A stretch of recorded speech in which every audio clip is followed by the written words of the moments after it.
যেভাবে আক্রান্ত করা হচ্ছে বিজেপি শাসিত রাজ্যগুলিতে, সেটা নিয়ে রাজ্য জুড়ে আন্দোলনের ডাক দিলেন মমতা বন্দ্যোপাধ্যায় 27 জুলাই থেকে।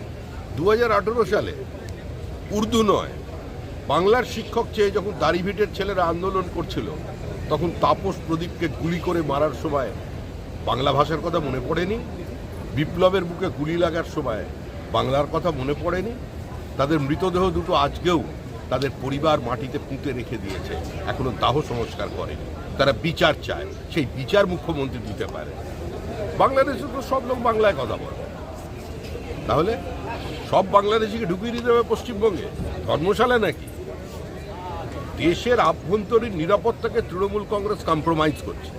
তৃণমূল কংগ্রেস বাংলাদেশি মুসলিম অনুপ্রবেশকারী এবং রোহিঙ্গাদের পশ্চিমবঙ্গে নিয়ে এসে তাদের আধার কার্ড পাইয়ে দিয়ে ভোটার লিস্টে নাম তুলতে চাইছে, আর সেগুলো আমরা বাদ দিতে চাই।